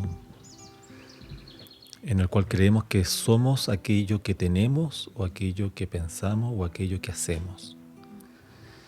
Y eso genera muchísima insatisfacción, muchísima, he asegurado, te lo doy firmado, ¿no? Porque eso que tenemos o que hacemos o que pensamos es extremadamente frágil. Pasado mañana no tenemos las mismas capacidades mentales, pasado mañana no tenemos lo que tenemos, no tenemos ni plata, ni hijos, ni casa, y no podemos hacer las cosas que hacía. O sea, es muy frágil basarnos en lo que tenemos, pensamos o hacemos. Y eso es asegurar una trayectoria vital de pura insatisfacción y ansiedad. Porque no nos damos cuenta que somos otra cosa, que no es nada de lo que tenemos o hacemos o pensamos. Hay otra naturaleza, y yo al final yo estoy convencido, y creo que lo hemos estado plasmando en nuestros escritos, de que ahí está la clave del 99,9% de basal, no para reemplazar, no para no hacer regulaciones, pero ahí está la clave de una transformación profunda, ¿no? De la humanidad con H mayúscula. Ahí está, ¿no? De ahí ese es el sustrato de donde puede crecer un huerto lleno de cositas transformadoras. De ahí pueden crecer regulaciones normativas, cambios culturales, pero sin eso... Sí. No tengo muchas palabras para expresarlo, pero estoy de acuerdo. Y bueno, ojalá que ustedes sigan escribiendo muchos más artículos, porque me gustan mucho. Oh, qué bien. Bueno, pasó esto, ahora somos colectivos, porque de repente nos dimos cuenta que también escribimos. Algo pasa en este ejercicio es parlamentar a través de la escritura, ¿no? Como escucharnos, captarnos, tratar de ir afinando. Manuel tiene ahí una pluma muy fina también como para ir afinando en la idea que queremos expresar y también nos damos cuenta de que no somos solo nosotros, también está el volcán, están los árboles, están nuestras caminatas, está el lago, está el aire que estamos respirando aquí, que también viene a inspirar, los pajaritos que nos están diciendo cosas en las mañanas.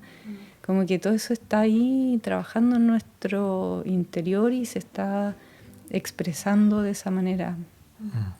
Claro, precisamente con la figura del colectivo Molco que le pusimos, muy pomposamente, es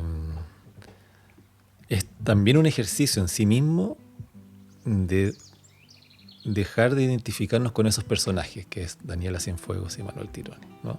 Seguimos siendo parte, no hemos desaparecido, ¿no?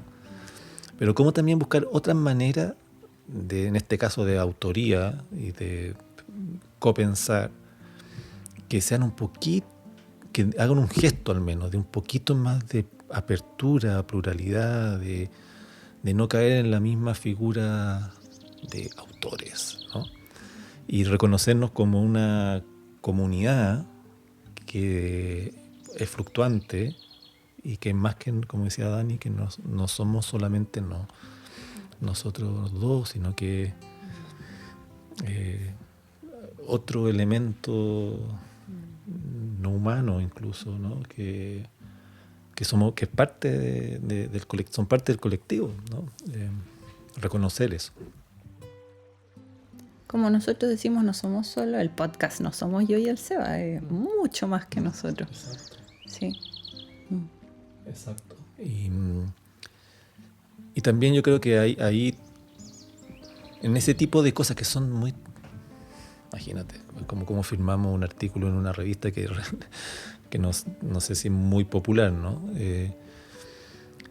Pero son gestos de esa manera, de ese tipo, ¿no? Por ejemplo, ¿qué pasaría si ese pequeño gesto uno lo ampliara y uno se sintiese en la vida? ¿Qué pasa si la empresa forestal que saca árboles aquí en Traiguén se diera cuenta de lo mismo? Que no es solamente esa plantación de pino, están insertos en una ecología de cosas, de comunidades, de otros bosques, de otros ríos, y que son todo eso, ¿no?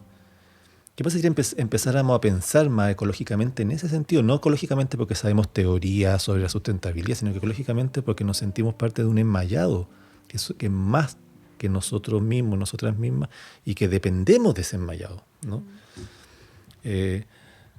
Entonces, claro, ponernos colectivo Molco una tonterita, muy boutique, ¿no? Muy ABC1, pero un gestito, por tonto que sea, pero como que para mostrar que hay otras formas de empezar a pensarnos, ¿no? Y que si se extendiesen, chuta, otro pájaro cantaría, ¿no? Sería otro mundo. Es verdad. Oye, qué sanadora esta conversación. Eso siento. Qué bueno. Hemos sido muy privilegiados. Nosotros, muchas gracias por invitarnos y considerarnos con ustedes. No sé si, bueno, yo ya estoy finalizando. No sé si ustedes tienen más que compartir. Podríamos estar mucho rato más Sí. hablando. Sí, cuando No nos den cuerda. No te encuentro. uno pierde la noción del tiempo y realmente después da lo mismo. Sí. Quizás, bueno, es que creo que está bien por hoy. Quizás en otro momento podríamos volver a, sobre todo porque tenemos mucho que hacer hoy. Tenemos ahí unas hazañas que cumplir. Entiendo. Muy bien. O tú, a lo mejor tú querías decir algo. No, nada. Saludar a mi mami, a mi papi. Sí, porque ahora puede ser que hasta que estamos en el ranking, estamos felices Claro. con eso. No lo hemos compartido. Sí, qué emoción. Sí. Qué bonito. Bueno, eso. No, agradecerles. Darles las gracias. Agradecerles por este espacio muy bonito y necesario. Y un honor haber participado. Sí. El honor es nuestro. Y gracias por este parlamentar. Eso. Soy un parlamentar.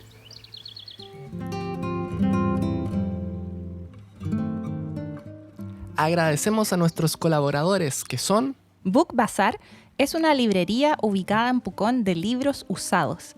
Tienen una gran variedad de textos, desde novelas, biografías, libros especializados, autoayuda, espiritualidad y mucho, mucho más. También tienen libros en distintos idiomas, inglés, español, alemán, francés y otros. ¿Qué mejor forma de apoyar a la economía circular que permitiendo que los libros vuelvan a circular y vuelvan a ser leídos por otras personas? Humo Recolector son inciensos, son muy ricos y están hechos de manera local en Pucón, donde se utiliza la corteza del árbol del canelo como un residuo de la industria para elaborar estas varitas de incienso que huelen a naturaleza.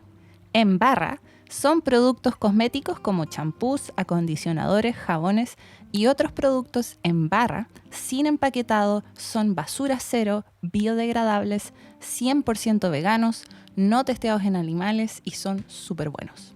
Muchas gracias a Book Bazaar, En Barra y Humo Recolector por apoyarnos. Muchas gracias a todos nuestros auditores y que tengan una buena semana. Chao.